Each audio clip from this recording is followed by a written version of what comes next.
Hello commerce के मेरे होनहार छात्र, कैसे हैं आप लोग। सबसे पहले तो आप सभी का स्वागत है आपके अपने YouTube channel Sharma ji commerce वाले के वाईटी अचीवर्स बैच में, जहां पर हम लोग आज कवर करने वाले हैं chapter number 2 of Indian economy, that is Indian economy from 1950 to 1990।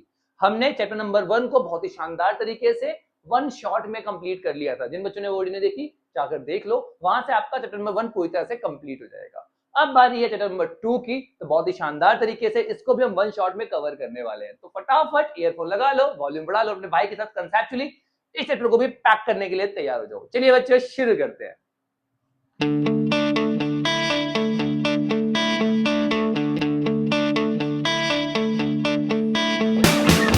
तो पहले शुरू करते हैं इकोनॉमिक सिस्टम से। देखो यार, इकोनॉमी के बारे में पढ़ना है तो इकोनॉमिक सिस्टम तो हमें पहले पता होना चाहिए ना कि ये इकोनॉमी होता क्या है, ये सिस्टम है क्या। इसका सिंपल सा मतलब है economic order. Economic order in a country, एक कंट्री में जो इकोनॉमिक ऑर्डर है उसी को उसका इकोनॉमिक सिस्टम कहा जाता है। इसके अंदर हमारे पास तीन चीजें आती है, समझो। पहला, सिस्टम ऑफ प्रोडक्शन, कि भैया किस तरीके से गुड्स एंड सर्विसेज को प्रोड्यूस किया जाएगा एक इकोनॉमी में। The way goods and services are produced. Simple word में बताऊं मैं आपको इसको, तो ये क्या होता है, how to produce. How to produce, central problem पढ़ी थी ना हमने, how to produce, what to produce, for whom to produce, वही है ये।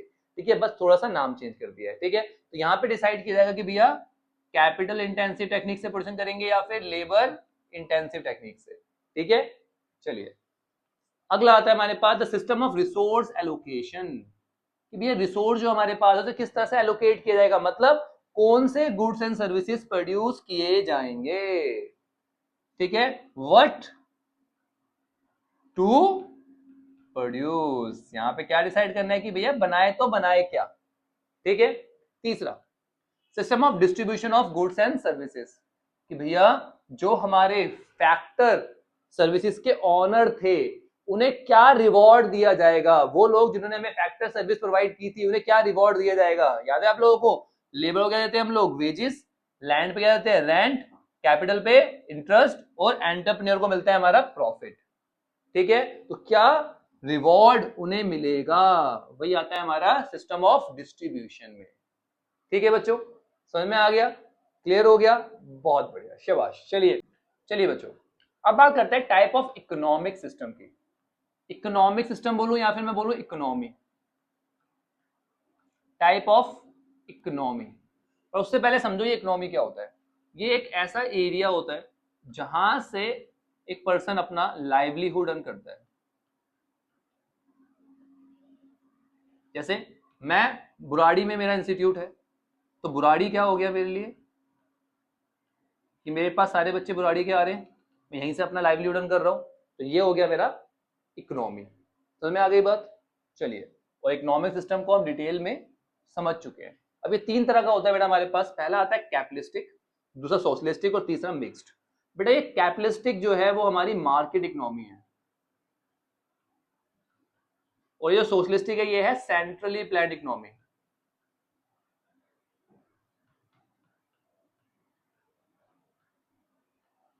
और मिक्स तो मिक्स्ड है।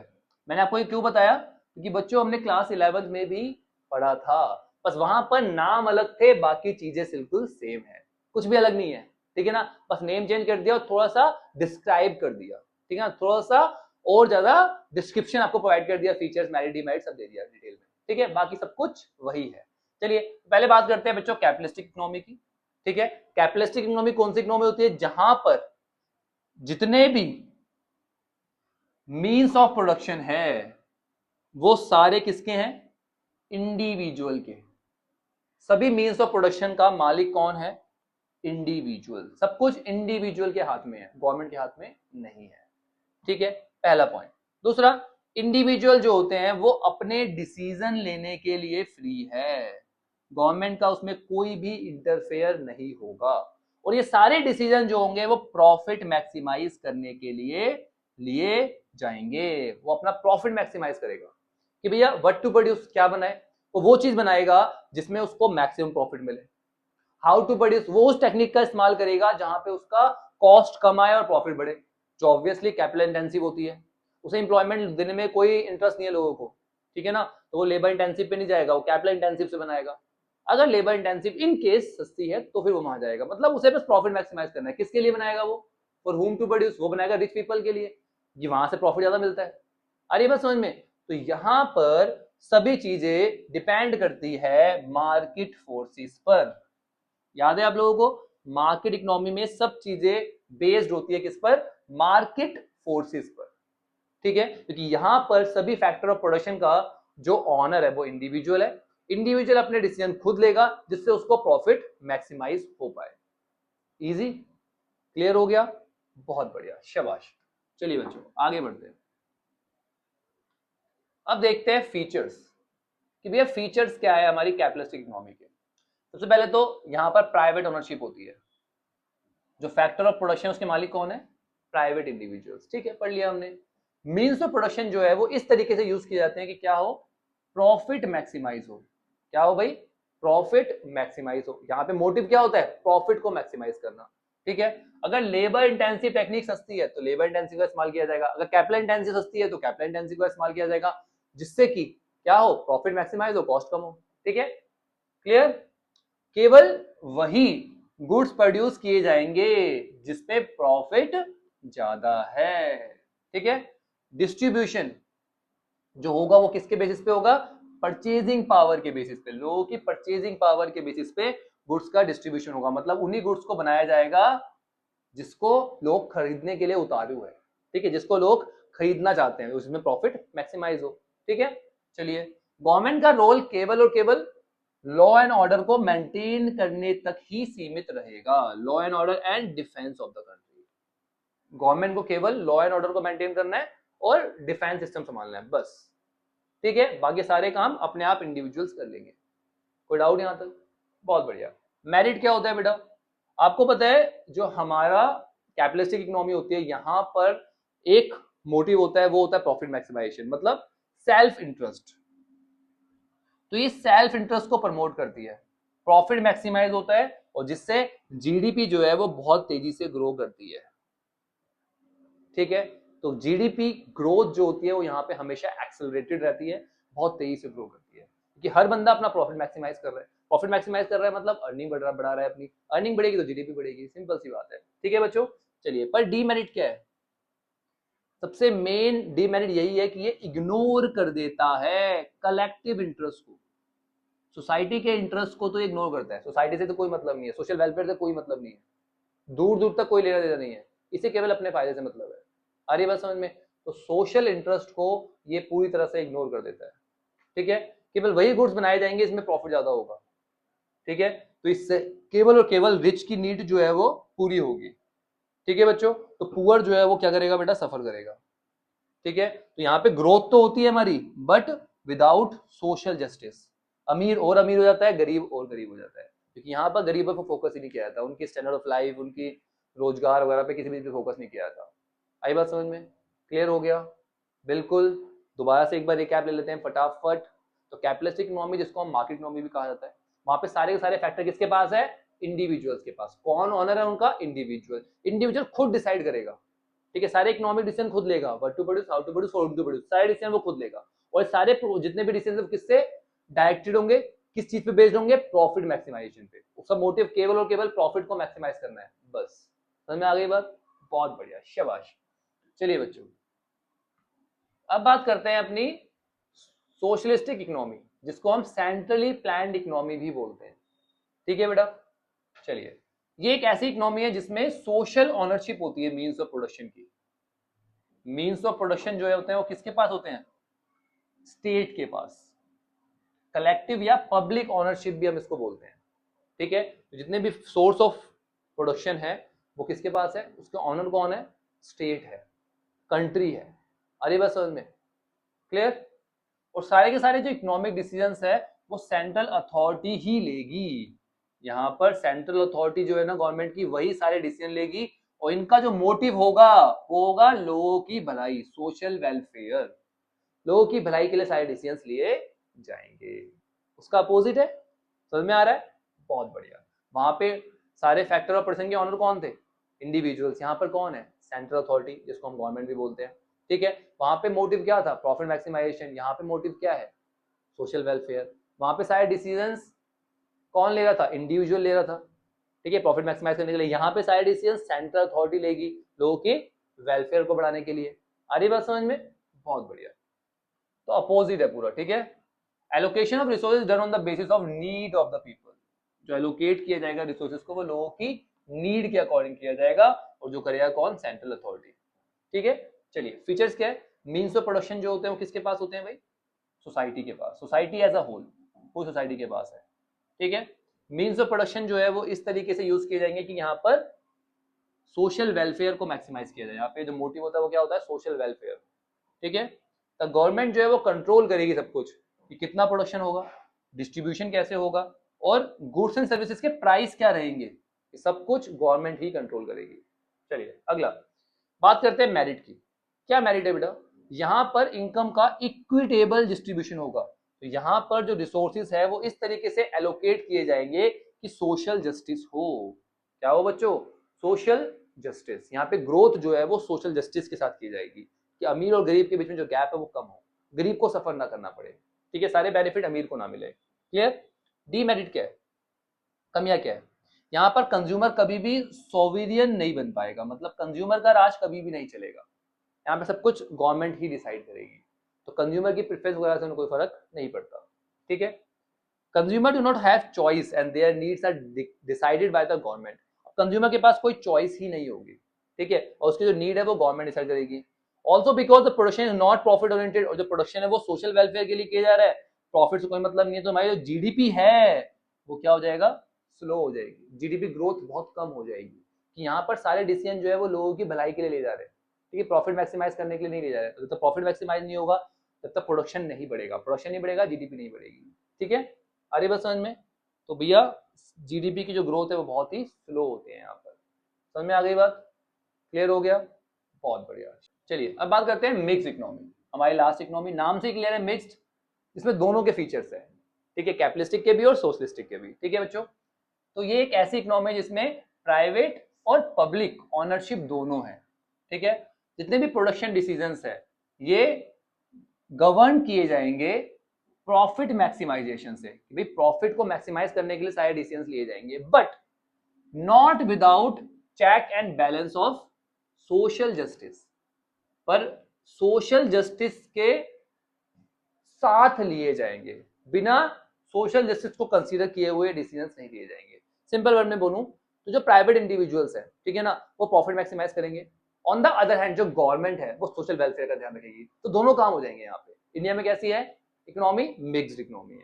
आ रही बात समझ में? क्लियर? चलिए तो फीचर्स देख लेते हैं। Means of production are owned by private entrepreneur as well as government. तो पहला तो वही है, हमारे पास जो प्रोडक्शन की जो मीन्स है वो प्राइवेट और गवर्नमेंट दोनों के पास है। In private sector production decision are governed by the principle of profit. Private sector वाले डिसीजन कैसे लेंगे? प्रॉफिट मैक्सिमाइज करने के लिए। ऑन द अदर हैंड जो पब्लिक सेक्टर है वो लोगों के वेलफेयर के लिए डिसीजंस लेगा, ठीक है। दोनों ही सेक्टर जो है वो बहुत इंपॉर्टेंट रोल प्ले करते हैं यहाँ पर प्रोडक्शन में। इजी। चलिए अब मेरिट की बात करते हैं। प्रिंसिपल मेरिट तो यही है कि इसमें दोनों की ही मेरिट्स इंक्लूड है, दोनों के जो बेनिफिट्स थे वो यहाँ पर इंक्लूड कर दिए गए हैं, क्योंकि दोनों का ही मिलाकर तो मिक्स इकोनॉमी बनाई गई है, ठीक है। On one hand GDP growth is encourage. भैया एक तरफ तो जीडीपी ग्रोथ होती है इससे, ठीक है ना, क्योंकि जो प्राइवेट इंडिविजुअल्स है वो प्रॉफिट पे पूरी तरह से फोकस करने के लिए फ्री है, तो प्राइवेट इंडिविजुअल अपने प्रॉफिट पे फोकस करेंगे तो जीडीपी ग्रोथ होगी। ऑन द अदर हैंड जो गवर्नमेंट है वो सोशल जस्टिस पे फोकस करेगी, इक्वालिटी पे फोकस करेगी। अरे बस समझ में, जिससे दोनों ही मोटिव हमारे फुलफिल हो जाएंगे। अब बात करते हैं डीमेरिट की। कमियां क्या है? गवर्नमेंट सेक्टर जो होता है वो हमेशा भरा हुआ होता है किससे? करप्शन से, लो लेवल ऑफ एफिशिएंसी से। गवर्नमेंट सेक्टर जो होता है उसमें करप्शन बहुत ज्यादा होता है, और दूसरा एफिशिएंसी बहुत कम होती है, क्योंकि आपको तो पता ही यार गवर्नमेंट सेक्टर में एक बार जो लग गया वो पता नहीं इनएफिशिएंट क्यों हो जाता है, क्योंकि उनको एक अश्योरिटी मिल जाती है जॉब वगैरह की, ठीक है ना, एक पर्टिकुलर इनकम का सोर्स बन जाता है उन लोगों का, इसलिए वो कभी भी ना मतलब एफिशिएंटली काम नहीं करना चाहते। सबकी बात नहीं कर रहा मैं, पर मैक्सिमम जो है वो ऐसा ही होता है, इसकी वजह से करप्शन होता है वहां पर और एफिशिएंसी कम होती है, ठीक है। It's owing to the demand of the mixed economy are gradually opting for privatization of public enterprise. एक और इसकी कमी है, जितनी भी पब्लिक एंटरप्राइज मतलब जो गवर्नमेंट की कंपनीज वगैरह है वो धीरे धीरे प्राइवेटाइज होती जा रही है। आप इंडिया में देखोगे तो हमारे पिछले 3-4 साल में ही कोई 12-13 जो मेजर इंडस्ट्रीज थी, हमारी मेजर कंपनीज थी, उन सबको प्राइवेटाइज कर दिया गया। क्यों? क्योंकि उनमें करप्शन, इनएफिशिएंसी फैल रही थी, वो एक सोशल डेड वेट बनी हुई थी, लगातार लॉस कर रही थी। अरे बस समझ में, तो ये भी एक बहुत बड़ी कमी है। क्लियर हो गया बच्चों? तीनों इकोनॉमी क्लियर हो गई? पक्का? चलिए बच्चों, अब आता है हमारे पास अगला topic, that is 5 year plan. क्या है 5 ईयर प्लान? इसको समझने से पहले इकोनॉमिक प्लानिंग क्या होती है हमें ये समझना है। हमारे प्लानिंग कमीशन ने बहुत ही शानदार डेफिनेशन दे रखी है इकोनॉमिक प्लानिंग की। देखो, economic planning means utilisation of country's resources in different development activities in accordance with the nation priorities. भाई नेशन की प्रायोरिटीज के हिसाब से आपको अपने नेशन के, अपनी कंट्री के सभी रिसोर्सेज को इस्तेमाल करना है अलग अलग डेवलपमेंट एक्टिविटीज में। ठीक है, जो हमारे पास रिसोर्सेज है हमें उसको इस तरह से इस्तेमाल करना है जिससे कि हम अपने नेशन को आगे बढ़ा सके, बट उसका इस्तेमाल हमें हमेशा प्रायोरिटीज बेसिस पे करना है कि भैया इस टाइम पे सबसे ज्यादा इंपॉर्टेंट क्या है, तो अपने रिसोर्सेज को उस चीज में लगाना है। तो इस तरीके से जब हम प्लानिंग करते हैं उसको बोलते हैं इकोनॉमिक प्लानिंग। ठीक है बच्चों, क्लियर हुआ? बहुत बढ़िया। India adopted the model of 5 year plan. हमने ना 5 ईयर प्लान का जो मॉडल है वो अडॉप्ट किया। ठीक है, मिक्स्ड इकोनॉमिक सिस्टम जो है वो इस्तेमाल किया हम लोगों ने। ठीक है ना, तो फर्स्ट 5 ईयर प्लान जो था बेटा वो 1951 में इंट्रोड्यूस किया गया था और जो लास्ट था वो 2012 में। ठीक है, in between these year some annual plans are also introduce. कुछ एनुअल प्लान्स भी इंट्रोड्यूस किए गए। ये 3 ईयर एनुअल प्लान था फ्रॉम अप्रैल 1 1966 टू मार्च 31 1969। फिर 1 साल का भी प्लान था बीच में 1979 अप्रैल से लेके 31 मार्च 1980 तक। ऐसे ही 2 ईयर प्लान भी था अप्रैल 1 1992 मार्च 31 1992। बेटा ये याद कर लेना, एमसीक्यू में क्वेश्चन पूछ लेता है। ठीक है, अच्छा अब आता है सबसे बड़ा क्वेश्चन कि ये हमें जो है वो प्लानिंग की जरूरत क्यों थी, इंडिया में प्लानिंग की जरूरत क्यों थी। आपको पता है जब ब्रिटिश यहां से गए तो वो एक बैकवर्ड और स्टैग्नेंट इकोनॉमी छोड़ के गए, लूट के ले गए पूरी तरह से, कपटी British. It was backward as the level of output and productivity. ना आउटपुट था ना प्रोडक्टिविटी थी। ठीक है ना, आउटपुट भी बहुत कम था, प्रोडक्टिविटी भी बहुत कम थी। हमारी इकोनॉमी में जीडीपी ग्रोथ केवल नाम की थी। ठीक है, इसीलिए स्टैग्नेंट इकोनॉमी हम बोलते हैं अपनी इकोनॉमी को, जिस टाइम पे ब्रिटिश हमें छोड़ के गए। हमने डिटेल में पिछले लेक्चर में सब कुछ पढ़ा है। ठीक है, इस तरह की इकोनॉमी जो है वो लिफ्ट हो ही नहीं सकती जब तक कि प्रॉपर प्लानिंग नहीं की जाए। इसीलिए एक पुश के लिए हमें एक प्लानिंग की जरूरत थी, एक परफेक्ट प्लानिंग जो हमें प्रोवाइड की 5 ईयर प्लान में। ठीक है बच्चों, चलिए अब आता है common goals of 5 year plan. वैसे तो हर 5 ईयर प्लान के जो ऑब्जेक्टिव है, जो गोल है, वो क्या होते हैं, अलग होते हैं, वो प्रायोरिटीज बेसिस पे होते हैं। ठीक है ना, कि इस पॉइंट ऑफ टाइम पे हमारी इकोनॉमी को क्या जरूरत है उस पे बेस करते हैं। ठीक है, बट कुछ ऐसे गोल है जो हर 5 ईयर प्लान में इंक्लूड होते ही होते हैं। जैसे पहला है जीडीपी ग्रोथ। भाई जीडीपी को ग्रो करना तो हर एक इकोनॉमी का मेन ऑब्जेक्टिव है, क्योंकि बाकी सारी चीजें इसी पे बेस्ड होती है, आया नहीं? तो जीडीपी ग्रो करने का सिंपल सा मतलब होता है, आपको पता है, आउटपुट को ग्रो करना। आउटपुट ग्रो करेगा तो गुड्स एंड सर्विसेज का फ्लो जो है हमारी इकोनॉमी में बढ़ेगा। और ये जो जीडीपी ग्रोथ है वो 2 फैक्टर पे बेस्ड होती है। पहला factor increase in resource base, या तो अपने रिसोर्सेज बढ़ा लो तो अपने आप जीडीपी बढ़ जाएगी, या फिर जो रिसोर्सेज आपके पास है उसी रिसोर्सेज का इस्तेमाल करके आप अपनी प्रोडक्टिविटी को बढ़ाओ। ये होगा कैसे? जब आप इनोवेशन करोगे टेक्नोलॉजी में, जब आप नई टेक्नोलॉजी का इस्तेमाल करोगे तो आप रिसोर्सेज को एफिशिएंटली इस्तेमाल कर पाओगे, जिससे आपकी प्रोडक्टिविटी बढ़ जाएगी। ठीक है, तो ये 2 तरीके हैं जीडीपी को इंक्रीज करने के लिए। इजी, क्लियर, बहुत बढ़िया। तो जीडीपी ग्रोथ तो हर 5 ईयर प्लान का पार्ट है ही है, ये कॉमन गोल रहता है हमेशा। अगला मॉडर्नाइजेशन। मैंने अभी आपको बताया कि प्रोडक्टिविटी को बढ़ाना एक तरीका है अपने जीडीपी ग्रोथ का।